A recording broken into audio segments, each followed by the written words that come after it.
আফ্রিকার প্রাণঘাতী মশা এনোফেলিস গ্যাম্বেরি এই মশায় ছেয়ে গেছে রাজধানী ঢাকা। এটা কিন্তু সত্য নয়, দাবিটি উঠে এসেছে চুরি করা এক গবেষণায়। চুরিটা করেছেন স্বাস্থ্য অধিদপ্তরের প্রতিষ্ঠান নিপসমের কীটতত্ত্ব বিভাগের প্রধান অধ্যাপক ডক্টর গোলাম সারোয়ার। নাইজেরিয়ার গবেষণা চুরি করে তা ঢাকার বাস্তবতা বলে চালিয়ে দিয়েছেন তিনি। হাসান মিসবার রিপোর্ট।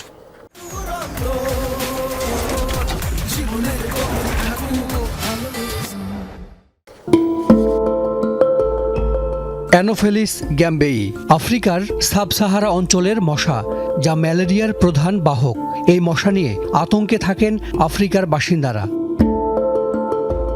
নাইজেরিয়ার একটি রাজ্যের মশার বিস্তার নিয়ে 2015 সালে একটি গবেষণা প্রকাশ হয়। গবেষক ছিলেন সিমেন ও অলুফিন তোয়ের। একই গবেষণা আরেক জার্নালে প্রকাশ হয় 2020 সালে। শুধু বদলে যায় শিরোনাম, গবেষক ও শহরের নাম।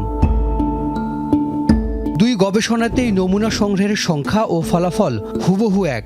নাইজেরিয়ার একটি রাজ্যের জায়গায় বসানো হয়েছে ঢাকা শহরের নাম।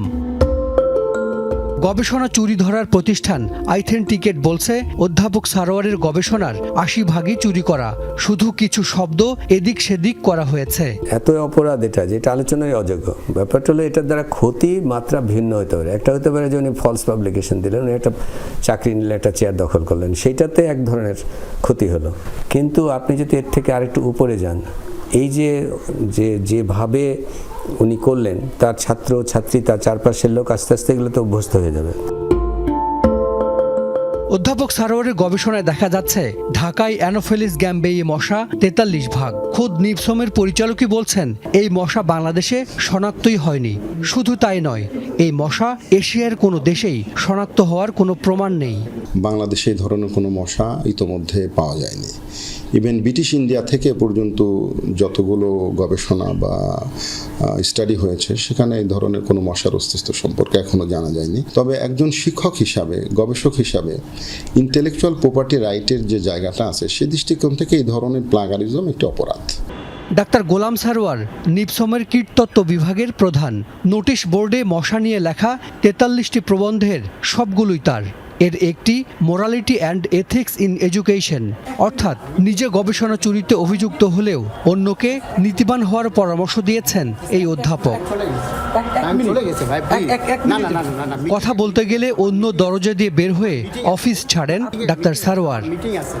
আমার মিটিং আছে ভাই। না, আপনি একটু শুধু আনসার করেন। আমার মিটিং আছে, তো আমি বললাম আমার মিটিং আছে। অ্যানোফেলিস গ্যাম্বেই মশা কিভাবে আপনি বাংলাদেশে দেখালেন? এটা তো নাইজেরিয়ার গবেষণা আপনি নকল করেছেন। এটা আপনি বলতে পারেন না, এখানে কোথাও না, এগুলো সব মিথ্যা কথা, সব মিথ্যা। 2022 সালে নিপসমে অধ্যাপক পদে চাকরি নেন ডাক্তার সারোয়ার। এই গবেষণাপত্র ছাড়াও আরও 2টি গবেষণাপত্র চুরির অভিযোগ আছে তার বিরুদ্ধে। আপনি ক্যামেরা ধরবেন না প্লিজ, এগুলো সব মিথ্যা কথা। কথায় আছে, চুরি করতেও নাকি বুদ্ধি লাগে। কিন্তু অধ্যাপক সারোয়ারের গবেষণা দূরে সেই চুরির বুদ্ধিটুকুও কি আছে?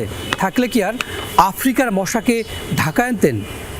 যে অধ্যাপক নিজেই গবেষণা চুরির মতো অপরাধে অভিযুক্ত, সেই অধ্যাপক এখন কিভাবে শিক্ষার্থীদের সামনে দাঁড়াবেন, যে শিক্ষার্থীরা এই নিপসমে এসেছে গবেষক হতে?